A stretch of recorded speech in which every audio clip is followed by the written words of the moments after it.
Hello दोस्तों, hello. स्वागत है आप सबका हमारे YouTube channel the Q reactors पर। आज हम एक नॉलेज से भरपूर वीडियो देखने वाले हैं क्योंकि हमें इसमें काफ़ी ज़्यादा नॉलेज मिलेगी जो कि बहुत। अब इसका टाइटल बताइए, आप उसी से समझ जाएंगे। जो टाइटल है वो है हाउ मेटा, यानी मेटा फेसबुक की पेरेंट कंपनी है जो फेसबुक को ऑन कर दी है। तो how Meta lost 1.830000 in just one day, biggest company loss in history. तो चलिए देखते हैं वीडियो स्टार्ट। 4 फरवरी 2022 फेसबुक की पेरेंट कंपनी मेटा का सबसे काला दिन। इस एक ही दिन में मेटा को $236 बिलियन यानी 18.33 लाख करोड़ रुपीस का लॉस हुआ। ये लॉस इतना बड़ा था कि टीसीएस और मैकडॉनल्ड्स जैसी बड़ी कंपनियों का नेटवर्थ भी इतना नहीं। इनफैक्ट इतना बड़ा लॉस ना किसी इंसान ने, ना किसी जायंट कंपनी ने और ना ही अमेरिकन स्टॉक मार्केट के इतिहास में किसी ने देखा है आज तक। और जब इतने बड़े लॉस के पीछे की वजह मार्क ज़करबर्ग से पूछी गई तो उनके जुबान से बस सिर्फ 2 ही शब्द निकले, एप्पल और टिकटॉक। अब इट्स प्रीटी वियर्ड, एक छोटा सा एंटरटेनमेंट के लिए यूज होने वाला ऐप और एक इलेक्ट्रॉनिक प्रोडक्ट्स बनाने वाली कंपनी आखिर कैसे एक सोशल मीडिया जायंट को घुटने पर ला सकती है। Well, यही आप जानने वाले हो आज के इस वीडियो में। So let's get right into it. So Facebook ने इस साल के शुरुआत में पहली बार सिर्फ 3 महीनों में ही 5 लाख यूजर्स को खो दिया है। And mind you, वो यूजर्स उसके डेली यूजर्स थे और ऐसा Facebook के इतिहास में पहली बार हुआ है। और वहीं पर दूसरी तरफ अगर हम टिकटॉक के यूजर्स की गिनती की बात करें तो देखते ही देखते वो घड़ी के टिक टिक के जैसे बढ़ते ही जा रहे हैं। यानी कि अगर आप ऊपर से ट्रेंड एनालिसिस करोगे तो आपको ये नजर आएगा कि लोग अब इस सोशल मीडिया प्लेटफॉर्म से हटकर कहीं ना कहीं इस एंटरटेनिंग ऐप पर ज्यादा समय बिता रहे हैं। And over here as you may know, simple सा कैलकुलेशन, अगर ऑडियंस कम तो इसका मतलब रेवेन्यू भी कम। और ऑडियंस का और फेसबुक रेवेन्यू का क्या लेना देना है, आइए ये भी जानते हैं। आसान भाषा में कहूं तो फेसबुक का मेन सोर्स ऑफ रेवेन्यू है एडवर्टाइजमेंट्स। और ये कैसे, ये समझने के लिए आप खुद का ही एग्जांपल ले सकते हो। आपके साथ ये जरूर हुआ होगा कि आप कपड़ों की शॉपिंग कर रहे हो कोई दूसरे वेबसाइट्स पर, या फिर उन्हें बस ऐसे ही टाकते फिर रहे हो और फिर अचानक से आप फेसबुक ओपन करते हो और आप देखते हो कि वही कपड़ों की एडवर्टाइजमेंट वहां पर भी लगी होती है। सो वेल, फेसबुक यहां पर आपकी एक्टिविटी ट्रैक कर रहा था और आपकी एक्टिविटी से रिलेटेड वो आपको एडवर्टाइजमेंट्स दिखा रहा है और वो एडवर्टाइजर से पैसे कमा रहा है। इनफैक्ट फेसबुक एडवर्टाइजर्स को और गीक आउट करने में हेल्प करता है और वो एडवर्टाइजर्स को नंबर ऑफ इंप्रेशंस डिलीवर्ड या फिर नंबर ऑफ एक्शंस टेकन ये तक प्रोवाइड करता है। और इससे एडवर्टाइजर्स को ये पता चलता है कि कितने लोग को एक्चुअल में ऐड दिखा है और कितनों ने क्लिक किया है, जिसके लिए वो फेसबुक को एक्स्ट्रा पैसे तक देते हैं। बट अब जब फेसबुक के सारे एक्टिव यूजर्स टिकटॉक पर चले जाएंगे तो फेसबुक पर एड्स देखने के लिए बचेगा कौन? एंड अल्टीमेटली एडवर्टाइजर्स अपना कॉन्ट्रैक्ट वापस ले लेंगे और इससे फेसबुक को क्या होगा? Major loss. और रिसेंटली ऐसा कुछ हुआ भी। फेसबुक के इतने बड़े घाटे का जिम्मेदार कहीं ना कहीं जाने अनजाने में टिकटॉक बन गया। अब इसकी वजह से ज्यादा लॉस ना हो इसलिए मेटा ने इंस्टाग्राम में रील्स वाला फीचर ऐड कर दिया, जिसकी वजह से लोग फेसबुक पर ना सही बट इंस्टाग्राम पर बने हुए हैं। इनफैक्ट मैं तो ये भी कहूंगा कि यहाँ पर संख्या बढ़ रही है। अब ये एक स्ट्रैटेजी है जो मेटा के लिए काफी अच्छा काम कर रही है। इनफैक्ट आप अगर मेटा को देखोगे तो इसके अंडर में 94 कंपनीज है, यानी कि डाइवर्सिफिकेशन। अगर एक डूब जाए तो मेटा नहीं डूबेगा क्योंकि कोई दूसरी कंपनी उसके लिए कॉम्पेंसेट कर लेगी। और ऐसा प्लान करने के लिए मार्क ज़करबर्ग ने आखिर क्या किया? वेल, आप मार्क ज़करबर्ग के पूरे बिजनेस माइंड को समझ सकते हो कुकू एफएम ऐप पर इनकी। गौरव, व्हाट अबाउट एप्पल कंपनी? यार वो तो इलेक्ट्रॉनिक प्रोडक्ट्स बनाती है, उसका और फेसबुक से क्या ताल्लुकात हो सकता है? फेसबुक एप्पल की वजह से कैसे डूब सकता है? Well, that is because Apple के प्रोडक्ट्स की सिक्योरिटी काफी हाई होती है।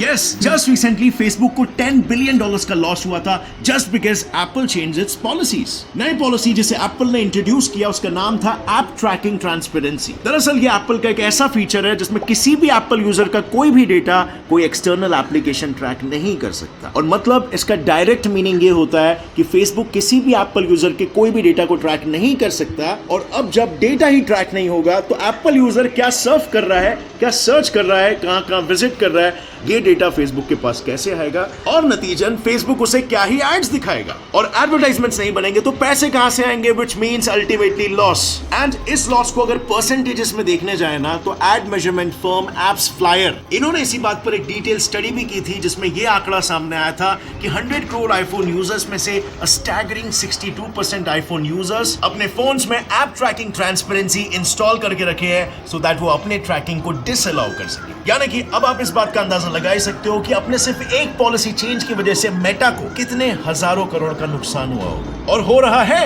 एंड इनफैक्ट अगर इस तरीके से कोई भी कंपनी ब्लीड कर रही होगी तो कौन सा इन्वेस्टर उस कंपनी में अपने पैसों को लेकर टिकना चाहेगा। और यही हुआ, इन्वेस्टर्स को फेसबुक का जानकारी ले रही है बहुत जाहिर बना पिक्चर वाले। क्या इन पत्थरों से हुआ था राम सेतु का निर्माण? फ्यूचर वीक लगने लगा और वो अपने पैसों को तुरंत वहां से निकालने लग गए, लिक्विडेट करने लग गए। अब आई नो यहाँ पर मेरे कुछ स्मार्ट व्यूअर्स कहेंगे कि गौरव, गूगल भी तो एड से ही कमाता है, तो गूगल की क्यों नहीं बैंड बज रही है? इनफैक्ट गूगल तो रैपिडली ग्रो हो रहा है। वेल, इस सवाल का जवाब काफी आसान है और वो है मांडवली। दरअसल बात यह है ना कि गूगल iOS के डिफॉल्ट ब्राउजर सफारी पर बने रहने के लिए एप्पल को हर साल अच्छी खासी मोटी कीमत भरता है। लाइक अगर 2019 की बात करें तो गूगल ने एप्पल को रफली 59,098 करोड़ भरे थे, जिसके बाद 2020 में 77,000 करोड़ एंड रिसेंटली 2021 में गूगल ने पूरे 1.16 लाख करोड़ रुपीस भरे थे। अब यहाँ पर आप साफ साफ देख सकते हो कि ये रकम कैसे साल प्रति साल बढ़ते जा रहा है। फिर भी गूगल इतनी बड़ी रकम हर साल जस्ट इस एग्रीमेंट को बनाए रखने के लिए दे रहा है, बिकॉज ये एग्रीमेंट गूगल के भी फायदे में। गूगल और एप्पल के साइन हुए इस एग्रीमेंट की वजह से गूगल एप्पल पॉलिसीज के होते हुए भी एप्पल यूजर्स के डेटा को ट्रैक कर सकता है और उन्हें अपनी एड्स बेच सकता है। मगर कैसे? एप्पल ने तो उसे ब्लॉक करके रखा है ना, कोई भी एक्सटर्नल डेटा को ट्रैक नहीं कर सकता है ना। वेल, पॉलिसीज बनते ही है ब्रीच होने के लिए, उनमें लूप होल्स निकाल के। गूगल ने कहां कोई ऐप डालने बोला उन्हें? ऐप तो एप्पल का ही सफारी ब्राउजर है ना, जिसके अंदर गूगल तो बस सिर्फ एक सर्च इंजन है। इसका मतलब एप्लीकेशन एप्पल का, उसके अंदर कंट्रोल गूगल का। अब गूगल के एड्स भी बिक जाएंगे और एप्पल की सिक्योरिटी भी ब्रीच नहीं होगी। और एप्पल और गूगल के इस एग्रीमेंट को देखकर मार्केट में कई सारे मार्केट प्लेयर्स ने उन्हें अनफेयर कहते हुए काफी क्रिटिसाइज भी किया है। नॉट ओनली मार्केट प्लेयर्स बल्कि यूके कॉम्पिटिशन और मार्केट्स अथॉरिटी ने गूगल एंड एप्पल के इस डील को बाकी गूगल राइवल्स के लिए a significant barrier to entry and expansion तक कहकर बड़े पैमाने पर इसकी निंदा की है। लेकिन इन सारे क्रिटिसिज्म से कंपनी की ग्रोथ और कंपनी को कोई फर्क नहीं पड़ा है। अब ये चीज होगी, इसका अंदाजा फेसबुक को पहले से था या नहीं ये तो हमें नहीं पता, लेकिन मार्केट में अपनी पकड़ बनाने के लिए फेसबुक ने पास्ट में अपने कुछ दाव जरूर खेले हैं, जैसे खुद के सेल फोन्स और ऑपरेटिंग सिस्टम लॉन्च करने की कोशिश करके। लेकिन कहते हैं ना, एक साथ दो नाव में पैर रखना मतलब डूबना। उस डिवाइस में मार्क ने अपने फेसबुक को एज ए डिफॉल्ट ऐप रखा था, मतलब कि ऐसा ऐप जिसे कोई अनइंस्टॉल नहीं कर सकता, जिससे कि लोग फेसबुक यूज करते रहे, एड्स बिकते रहे और फेसबुक का बिजनेस चलते रहे। लेकिन अनफॉर्चुनेटली वो फोन्स मार्केट में इतना बिका नहीं। HTC कंपनी जिसके साथ मिलकर फेसबुक ने 2013 में ये पार्टनरशिप रखी थी, उसके सेल फोन्स एक फेलियर साबित हुए और इसी वजह से फेसबुक की भी नैया डूब गई। बट यहाँ पर फिर भी उन्हें इतना बड़ा नुकसान नहीं हुआ था, क्योंकि अगर देखा जाए तो कंपैरेटिवली जो इनका दूसरा प्लान था खुद का ऑपरेटिंग सिस्टम बनाना, उसमें इनका ज्यादा लॉस हुआ और वो आज भी होते जा रहा है। 2014 में फेसबुक ने ऑक्यूलस नाम की एक VR कंपनी को खरीदा और तब से मार्क एक मेटावर्स बनाना चाहते हैं जिसमें फिजिकल और डिजिटल वर्ल्ड मिक्स हो जाए, सो दैट लोग अपने प्रोफेशनल और सोशल लाइफ को वर्चुअल और ऑगमेंटेड रियलिटी की मदद से घर बैठे ही एक्सपीरियंस कर सके। Brilliant idea, right? यस, इसीलिए तो मार्क उस आइडिया से इतने इन्फ्लुएंस हो गए कि उन्होंने बिना ज्यादा सोचे ऑक्यूलस VR में ह्यूज इन्वेस्टमेंट्स कर दिए। और अब जब आइडिया इतना अमेजिंग हो, इन्वेस्टमेंट्स इतने ज्यादा हो, तो रिटर्न्स भी उतने ही आने चाहिए, है ना? वेल, ये कैलकुलेशन गलत निकला। मेटा ने इस पूरे प्रोजेक्ट की वजह से $3.3 बिलियन यानी 22,000 करोड़ का लॉस उठाया। और इतने पैसे गंवाने के बावजूद भी आज भी मार्क को यही लगता है कि ऑक्यूलस फ्यूचर में सक्सेसफुल बनेगा और बस इसीलिए वो आज भी ऑक्यूलस में इन्वेस्टमेंट्स करने से नहीं रुक रहे। अब आई नो आप सब यही सोच रहे होंगे कि लॉस हो रहा है फिर भी उसमें पैसे डालते रहना फेसबुक की बेवकूफी हो सकती है, लेकिन ऐसा बिल्कुल नहीं है फ्रेंड्स। ऑक्यूलस में पैसा डालने और उस पर भरोसा करने के पीछे की वजह बस एक है, मेटा का photos and video sharing platform Instagram. उनके डेटा सर्विस के हिसाब से इंस्टा रील्स पर 20% लोग और फेसबुक वीडियोस पर लोग अपना 50% वक्त गुजारते हैं, व्हिच मींस वहां पर भी लोग हैं और जहां लोग हैं वहां पर पैसे कमाने की अपॉर्चुनिटीज भी है। और हाल ही में अगर बात करें तो मेटा उन वीडियोस को मोनेटाइज नहीं कर रहा है, लेकिन जल्द ही वो कर देगा और यहां से थोड़ा एडिशनल रेवेन्यू जनरेट हो सकता है जो कि इस मेटावर्स की लंबी रेस में फ्यूल का काम करेगा। बट यहां पर यह बात पर भी ध्यान देना जरूरी है कि वीडियोस के मोनेटाइजेशन की इस रेस में फेसबुक अकेले नहीं दौड़ रहा है, यहाँ पर YouTube शॉर्ट्स भी है एंड ऑब्वियसली फेसबुक का पुराना राइवल टिकटॉक भी है। सो अब बस देखना यह है कि क्या फेसबुक टिकटॉक को उन्हीं के गेम में हरा पाएगा एंड अल्टीमेटली वो ब्रिलियंट मेटावर्स क्रिएट करके दिखाएगा जिसका सपना मार्क जकरबर्ग के जहन में है। वेल, आपकी इस बात पर क्या राय है फ्रेंड्स? क्या आपको लगता है फ्यूचर मेटावर्स होने वाला है? कमेंट सेक्शन में शेयर करना हमारे साथ। और अगर इस वीडियो से आपको कुछ भी नया सीखने मिला तो एक लाइक जरूर ठोकना। तो जैसा वीडियो में देख के हमें पता चला कि फेसबुक जो हमारा डेटा ट्रैक करती है, हम कुछ भी यदि सर्च करते हैं तो वो उसे ट्रैक करके कंपनियों को बेचती है, जो कि एक बहुत ही ऑफेंसिव डीड है।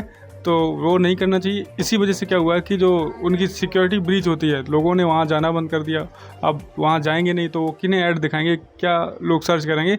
इस वजह से मतलब इन्वेस्टर्स उनसे हट गए, जिससे उन्हें 18 लाख करोड़ का नुकसान हुआ। एक बहुत बड़ी रकम होती है जो कि टाटा कंसल्टेंसी प्लस जो मैकडोनल्ड्स है उन कंपनियों को खरीद सकती है। उनकी नेट वर्थ भी उतनी नहीं है।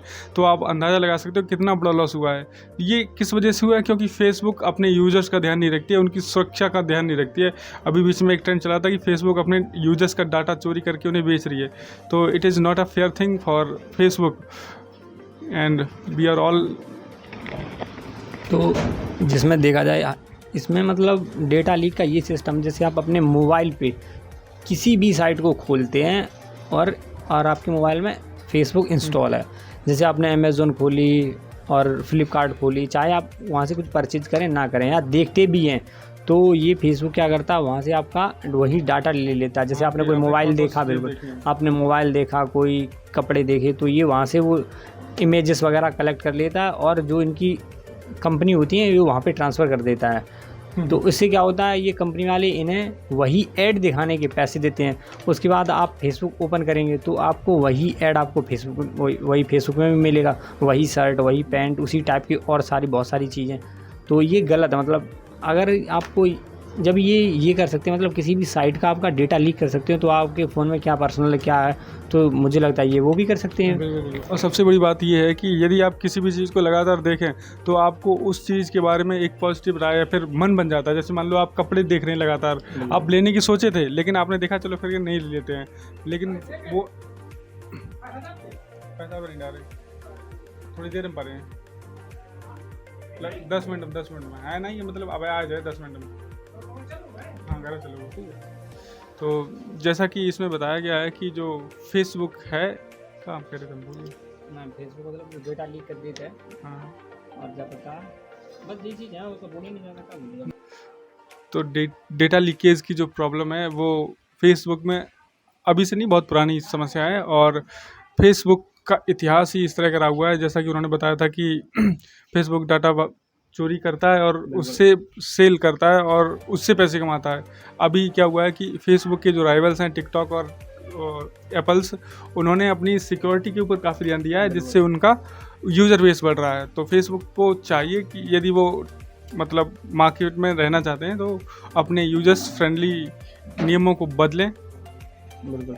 और जिसमें ये बताया गया कि एक ये सोशल साइट से और ये एप्पल कंपनी का क्या लेना देना, तो उसमें ये बहुत अच्छी चीज़ बताई है कि जो एप्पल मोबाइल में जो सिक्योरिटी दी जाती है, उसमें आप कोई भी ऐप चलाएं, कोई भी ऐप आपका डेटा लीक नहीं कर सकती है। तो इसी से लॉस हुआ है। जब ये फेसबुक आपका डेटा लीक नहीं कर पाएगा, ये केवल वही देख पाएगा इन्होंने अपनी साइट पे कितने लोग विजिट किए, उसमें ये चेक कर पता चल सकता है, ना कि अदर आपने क्या क्या सर्च करा, ये इन्हें कुछ नहीं पता चलेगा। तो मुझे लगता है ये एप्पल ने बहुत अच्छा काम किया है। और वैसे भी हमने देखा होगा जितने भी जो हाई सोसाइटी के लोग होते हैं, उनके बहुत सारे काम मतलब पर्सनल काम करते हैं वो, तो ज़्यादातर उन